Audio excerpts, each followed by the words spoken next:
हाँ तो बच्चों, कैसे हैं आप सब। जैसा कि आप सभी को पता है, अपना एक्सरसाइज 9.3 चल रहा था। 9.3 में बच्चों क्वेश्चन नंबर 7 तक पूरे कंप्लीट कर चुके थे। आज के इस वीडियो में लेने वाले हैं क्वेश्चन नंबर 8, जिसकी लैंग्वेज आप यहाँ देख सकते हैं। देखो इसमें क्या लिखा हुआ है। इसमें एक जिक्र हुआ है सबसे पहले ट्रेपीजियम का, मतलब समलंब का। इसको आपको समझना पड़ेगा। तो बच्चों, ट्रेपीजियम जो होता है ना, जो समलंब होता है, वो एक तरह का कोडिलेटरल होता है, मतलब चतुर्भुज होता है। अब किस तरह का होता है तो देखो यहाँ पर, ये कुछ इस तरह से होता है, दिखने में भी कुछ इस तरह का ही होता है।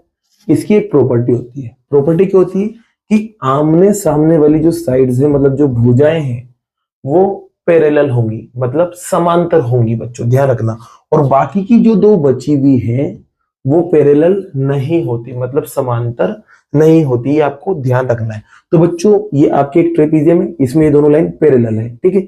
और ये दोनों लाइन पैरेलल नहीं है। नाम इसका अपन दे देते हैं ए बी सी और डी। अब ये वाली लाइन आपस में पैरेलल है, ठीक है।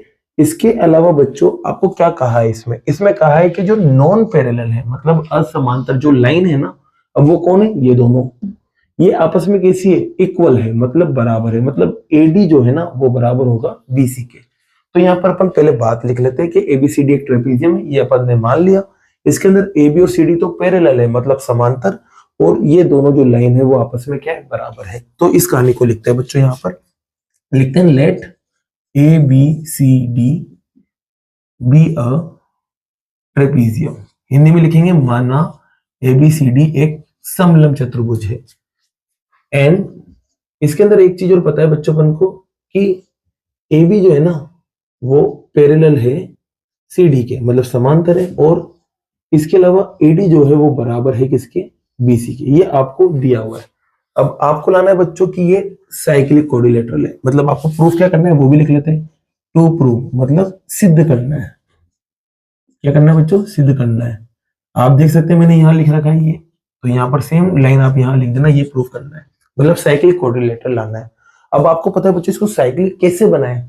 तो साइक्लिक की प्रॉपर्टी अगर इस पे काम करेगी तो साइक्लिक होगा, सीधी सी बात है। और साइक्लिक की प्रॉपर्टी क्या होती है? जो चक्रीय चतुर्भुज है उसका गुणधर्म क्या होता है? वो ये होता है कि आमने सामने वाले एंगल्स को अगर आप प्लस करो तो कितना आना चाहिए? 180। तो इसका मतलब ये है, या तो आप a प्लस सी जोड़ के 180 लेके आ जाओ, या फिर बी और डी जोड़ के क्या लेके आ जाओ? 180 लेके आ जाओ। तो यहां पर बच्चों इसका मतलब ये है दूसरे शब्दों में कि आप या तो ए और सी जोड़ के 180 ले आओ, ठीक है, या फिर बी और डी जोड़ के 180 के ले आओ। बी या डी जोड़ के 180, मतलब दोनों में से एक काम कर दो आप, कोई सा भी आपका काम हो जाएगा और आप बोल दोगे यार ये साइक्लिक है, ठीक है। तो ये काम अपन करते हैं। उससे पहले बच्चों देखो, जो जो अपन को यहाँ मिल सकता है उसको अपन लिखते हैं।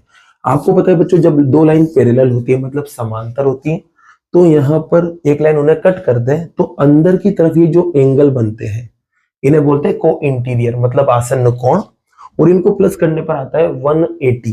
तो यहाँ पर इन दोनों को जोड़ने पर कितना आएगा? 180। और इसी इन दोनों को जोड़ने पर भी क्या आएगा? 180। ये बात अपन को यहाँ से मिल रही है। तो लिखते हैं सबसे पहले यहाँ पर क्या लिखेंगे बच्चों? ए और डी, ए और डी इन्हें प्लस करेंगे तो कितना आएगा? 180। और ऐसे बच्चों बी और सी को प्लस करेंगे तब भी कितना आएगा? 180। तो बी प्लस सी बराबर 180। ये पहली इक्वेशन दे देते हैं, ये दूसरी इक्वेशन दे देते हैं। और यहाँ लिखेंगे बच्चों आप रीजन को इंटीरियर एंगल, हिंदी में लिखेंगे आसन कोण, ठीक है। ये आप यहाँ लाइन लिख देना। अब बच्चों आपको पता है कि जब किसी भी इक्वेशन में आरएचएस या एलएचएस बराबर हो तो उनके बाकी के पार्ट भी बराबर होते हैं। जैसे कि देखो यहाँ पर इधर वाला रिजल्ट दोनों में 180 180 आ रहा है, तो इसकी वजह से इधर के जो इधर वाले पार्ट है वो भी आपस में बराबर होंगे। तो इन दोनों की मदद से मैं कह सकता हूं कि ए प्लस डी बराबर होगा बी प्लस सी के। तो इसको भी यहां लिख लेते हैं। तो लिखते हैं बच्चों by equation first and second, ठीक है। By equation first and second, इससे पता चलेगा बच्चों के ए प्लस डी बराबर आएगा बी प्लस सी के। ये बच्चों अपन को ये रिजल्ट मिला है। अब देखो लाना क्या था? लाना था अपन को ए प्लस सी, लेकिन यहाँ ए प्लस डी आ रहा है। अगर यहाँ डी की जगह सी आ जाए तो काम बन जाए, डी की जगह क्या आ जाए? सी आ जाए तो काम बन जाए। या फिर बच्चों इसमें देख लो, आपको दूसरा क्या लाना था? B plus D. तो बी और यहाँ पर देखो सी आ रहा है। यहाँ पर सी की जगह अगर डी होता तब भी काम बन जाता, क्योंकि बी प्लस डी आपके 180 आ जाता। तो इसका मतलब डी और सी को कैसे ना कैसे करके बराबर लाओ, और बराबर लाने के लिए बच्चों अपन इस्तेमाल करते हैं कोंग्रेंट का, और कोंग्रेंट लगता है ट्राइंगल पे, त्रिभुज पे। तो यहाँ पर मुझे ट्राइंगल बनाना पड़ेंगे। तो चलो यहाँ पर कंस्ट्रक्शन करते हैं।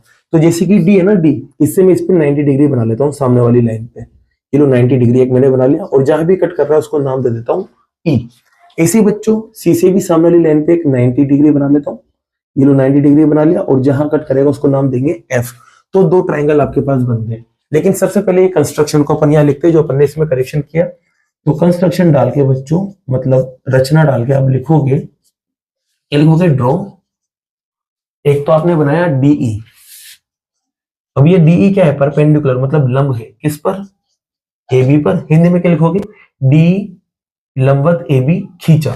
और ऐसे बच्चों सी एफ, वो भी बनाया आपने सेम टू सेम, वो भी इस वाली लाइन पे बनाया जिसका नाम है ए बी। ये आपने बना दिया। जैसे बनाया आपको दो ट्राइंगल मिले। क्या मिले बच्चों, दो ट्राइंगल। तो ये दो ट्राइंगल को अपन यहाँ लिखते हैं इस जगह। तो एक तो ट्राइंगल है आपके पास इधर वाला, इसका नाम है ए ई डी। तो लिखेंगे in triangle A E D, और दूसरा वाला उधर वाला, उसका नाम हो जाएगा B F C, triangle B F C. तो इन दोनों में बच्चों में क्या करूं, तीन तीन चीजें बराबर ले आता हूं, तभी तो कॉन्ग्रेंट होएगा, मतलब सर्वांग सम। तो चलो तीन चीजें बराबर लाते हैं। सबसे पहले तो बच्चों इसमें एडी और बीसी बराबर है। क्यों बराबर है, यहाँ देख सकते हो आप। तो ये इसे लिखेंगे सबसे पहले, एडी बराबर बीसी। ये गिवन है भाई, दिया हुआ है, ठीक है। इसके अलावा बच्चों देखो, अभी अपन ने रचना की है, कंस्ट्रक्शन की, तो 90 बनाया ना दोनों पे, तो दोनों में एक एक 90 भी आ गया। तो इसका नाम होगा एईडी, और उधर वाले का नाम होगा बीएफसी। और ये लिखोगे बच्चों आप ईच एंगल 90, मतलब प्रत्येक कोण जो है वो 90 डिग्री। ये लाइन लिख देना। अब दो चीजें बराबर आ गई बच्चों, तीसरी चीज क्या बराबर लाए। तो तीसरी चीज के लिए बच्चों सुनना ध्यान से, जैसे कि दो लाइन हमेशा पैरेलल है, दो लाइन क्या है, पैरेलल है, तो उनके बीच में गैप हमेशा क्या रहता है, सेम रहता है। अगर मान लो यहाँ पर गैप 5 सेंटीमीटर है ना, तो यहाँ पर भी 5 रहेगा, यहाँ पर भी 5 रहेगा, यहाँ पर भी 5 रहेगा, यहाँ पर भी 5। मतलब इन दोनों के बीच की जो दूरी रहती है, जो डिस्टेंस रहती है, वो बराबर रहती है। तो ये डीई और सीएफ भी आपस में क्या होगा, फिर बराबर होगा, क्योंकि दोनों पैरेलल है और उनके बीच की ये डिस्टेंस है, तो ये बराबर होगी। तो आप कह सकते हैं यहाँ पर कि डीई बराबर होगा सीएफ के। रीजन क्या लिखोगे बच्चों, तो रीजन लिखना distance between parallel lines. Hindi में क्या लिखोगे, समांतर रेखाओं के बीच की दूरी। अब बच्चों रूल लगाते हैं, तीन चीजें बराबर आ गई, रूल लगाते हैं। तो आपको पता है एक तो 90 है, और एक 90 के सामने वाली लाइन है, और एक ये वाली लाइन उठाई। देखो ये 90 के सामने वाली लाइन, ये 90 है, और ये एक ये वाली लाइन। जब भी 90 और 90 के सामने वाली लाइन को उठाते हो तो आरएचएस लगता है। तो ये लगेगा बच्चों आपके पास आरएचएस, और आरएचएस से ये दोनों जो ट्राइंगल है वो कॉन्ग्रेंट हो जाएंगे। तो ट्राइंगल एईडी कॉन्ग्रेंट हो गया, मतलब सर्वांग सम हो गया किसके, बीएफसी के। जिससे कॉन्ग्रेंट हुआ सीबीसीटी लगा दो इसके अंदर। तो चलो बच्चों सीबीसीटी लगाते हैं, बाय सीपीसीटी। और सीबीसीटी की मदद से बच्चों ये वाला जो एंगल है ना ए, वो बराबर होगा इस बी के, क्योंकि ये दोनों कॉन्ग्रेंट है, तो ए बराबर बी बोल सकते हैं अपन यहाँ पर। तो लिखेंगे एंगल ए बराबर आएगा एंगल बी के। अब ये एंगल ए और एंगल बी बराबर आया ना, इसे यहाँ रख दो, इसको इक्वेशन थर्ड दे देते हैं, जिससे आपको सी और डी बराबर मिल जाएंगे, देखना अभी। तो बच्चों रखते हैं इक्वेशन थर्ड में, किसमें रखते हैं, इक्वेशन थर्ड। जैसे इक्वेशन थर्ड में रखेंगे तो रखो बच्चों, यहाँ ए आ गया ना, ए की जगह आप क्या लिख सकते हो, यहाँ से बी। तो यहाँ पर ए की जगह उसकी मदद से बी लिख सकते हो, तो यहाँ बी लिखो बच्चों। तो ये आपके बी आ गया, प्लस में डी चल रहा है, बराबर में बी आ गया, और प्लस में सी चल रहा है। आप देखो दोनों तरफ कुछ सेम दिख रहा है, तो आपको दिखा बच्चों सेम बी बी, तो बी बी कैंसिल हो गया। तो यहां पर बच्चों आपके पास डी बराबर सी आ चुका है। क्या आ चुका है, डी बराबर सी। अब मेरे को डी बराबर सी तो लाना था, तो बच्चों पहली इक्वेशन या दूसरी इक्वेशन, ये दोनों पहली या दूसरी इक्वेशन में आप इसका इस्तेमाल कर लो। जैसे कि पहली इक्वेशन में आप क्या करो, डी की जगह क्या लिख दो, सी, क्योंकि डी बराबर है सी। तो यहाँ डी की जगह जैसे सी आएगा तो ए प्लस सी हो जाएगा, और वो 180 के बराबर आएगा, जिससे वाला प्रूफ आ जाएगा। फिर चाहो तो आप दूसरी इक्वेशन देख लो। अब दूसरी इक्वेशन में बच्चों सी की जगह क्या लिख सकते हो, डी, क्योंकि सी बराबर है डी के। तो जैसे यहाँ डी आएगा तो बी प्लस डी बन जाएगा, और बी प्लस डी किसके बराबर आएगा, 180, जिससे सेकंड प्रूफ आ जाएगा। तो कोई से में भी रख दो, जो आपका मन हो। तो मैं रखता हूँ पहली इक्वेशन में, तो ये लिखेंगे बच्चों बाय इक्वेशन फर्स्ट समीकरण 1 से।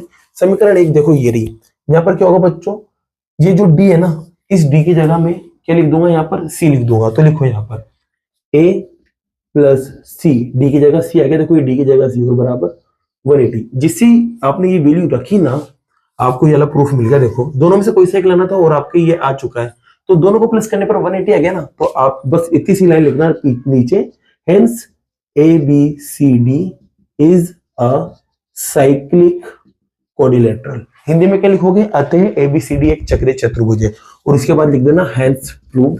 और यही आपका क्या हो जाएगा, क्वेश्चन कंप्लीट हो जाएगा बच्चों। तो इसी के साथ ये क्वेश्चन आपका कंप्लीट होता है। बाकी के जो क्वेश्चन है बच्चों वो नेक्स्ट वीडियो में करते हैं। अगर वीडियो पसंद आई हो और ये क्वेश्चन आपको समझ आया हो तो वीडियो को लाइक और चैनल को सब्सक्राइब जरूर कीजिएगा। Thank you so much.